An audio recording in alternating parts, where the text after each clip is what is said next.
ఆ సొసైటీలో నానాటికి నేరాలు పెరుగుతున్నాయి. దొంగతనాలు, దోపిడీలకు తోడు హత్యలు, ఆన్లైన్ మోసాలు ఎక్కువవుతున్నాయి.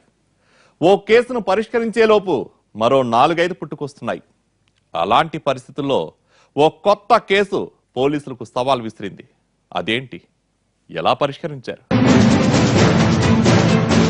ఆస్తి కోసం తల్లిని హతమార్చిన కొడుకు, ప్రియురాలతో లేచిపోయిన భర్త, బస్సు దిగుతుండగా సెల్ ఫోన్ చోరీ. ఏంటి బాసు ఈ నేరాలు? ఎప్పుడు మారుతుంది మన సొసైటీ? మనం ఎన్ని చెప్పినా వేస్ట్ సార్. నేరాలు చేసేవాళ్ళు చేస్తూనే ఉంటారు.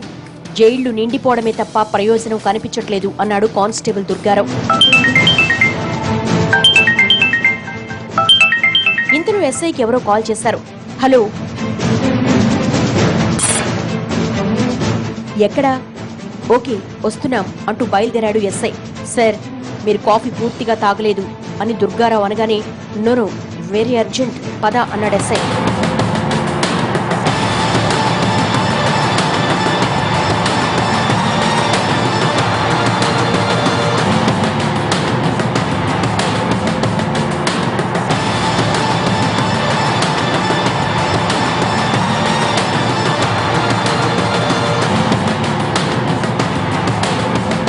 సిటీ శివార్లో ఓ శవం ఎముకలు ఉన్నట్లు ఎవరో చెప్పడంతో అక్కడకు బయలుదేరారు పోలీసులు.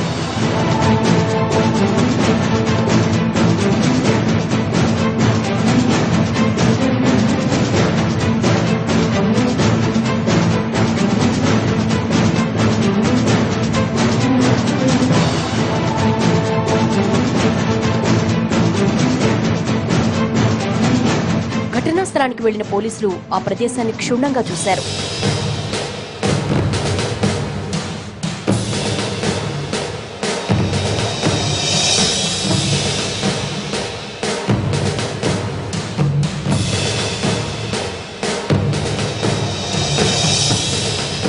ఆ ఎముకలను చూసిన పోలీసులు కూడా అవి మనిషివే కావచ్చని అనిపించింది. ఎస్ఐ చుట్టుపక్కల వాళ్ళని ఎంక్వైరీ చేశాడు. ఎవరైనా ఇక్కడ శవాన్ని తగలబెట్టడం చూశారా అని అడగ్గా ఎవరికి వారు తమకు తెలియదనే చెప్పారు. ఊరి చివరి కాబట్టి చూడలేదన్నారు వాళ్ళు.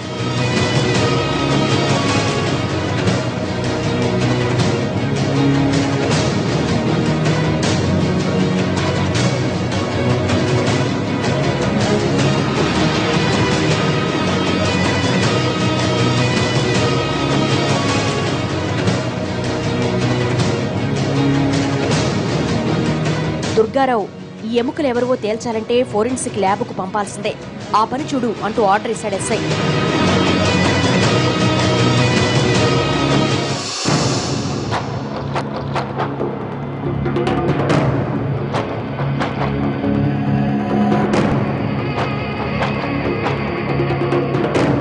అవి మనిషివే, చనిపోయింది ఓ పెద్దతను.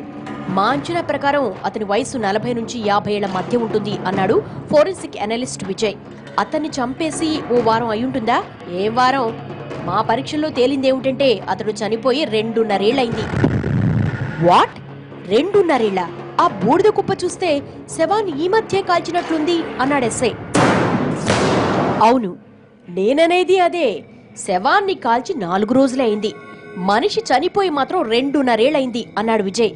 అదిలా? అంటే 2.5 ఏళ్ల పాటు శవాన్ని దాచిపెట్టి ఇప్పుడు కాల్చారంటావా అన్నాడు ఎస్ఐ. కావచ్చు, వాళ్ళకేం సెంటిమెంట్లున్నాయో. ఇంతకాలం తర్వాత ఏ పూజలు నిర్వహించి అంత్యక్రియలు, కర్మకాండలు చేసుంటారు అన్నాడు విజయ్. నోనో, అవి అంత్యక్రియలు కావు, ఖచ్చితంగా హత్యే. అక్కడ ఎలాంటి పూజా సామాగ్రి లేదు, పైగా అది శ్మశానం కూడా కాదు అన్నాడు ఎస్ఐ. సో మళ్ళీ ఈ కేసు మీకు సవాల్ విసిరింది. ఎప్పుడో చచ్చిన అతని ఎముకల గూడుకి ఇప్పుడు మంట పెట్టడం ఇంట్రెస్టింగే అన్నాడు విజయ్. అంటే ఎముకల్ని మాత్రమే తగలబెట్టారంటావా అని ఎస్ఐ అనుమానంగా అడగ్గా, అంతేగా మరి, ఎముకలు తప్ప చర్మాన్ని కాల్చినట్లు ఆధారాలేవీ లేవు అని స్పష్టం చేశాడు విజయ్.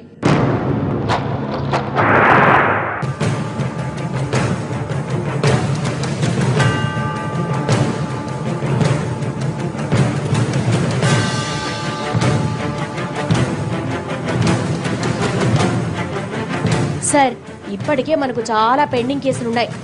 ఎప్పుడో ఎవరో చంపేస్తే ఆ కేసుని ఇప్పుడు తవ్వడం అవసరమంటారా అడిగాడు దుర్గారావు. అలా ఎప్పుడు అనుకోవద్దు దుర్గారావు. మర్డర్ ఎప్పుడు జరిగినా కేసు అంతు చూడాల్సిందే. హంతకుల్ని పట్టుకోవాల్సిందే అన్నాడు ఎస్ఐ. సరే సార్, మీ పట్టుదల మీది, కానీ ఇంత గ్యాప్ తర్వాత ఆధారాలు ఏం దొరుకుతాయి? ఆ బూడిదలో ఎముకలు తప్ప ఏమీ లేవుగా అన్నాడు దుర్గారావు. ఆధారాలే ఉంటే మనతో పనే ఉంది. ఇలాంటి కేసులను డీల్ చేసినప్పుడే మన సత్తా ఏంటో బయటపడుతుంది అన్నాడు ఎస్ఐ. సరే సార్, ఇప్పుడు ఏం చేద్దాం అని అనగానే స్టేషన్కి వెళ్లి 2.5 ఏళ్ల కిందట మిస్సింగ్ కేసులను బయటకు తీద్దాం అన్నాడు ఎస్ఐ.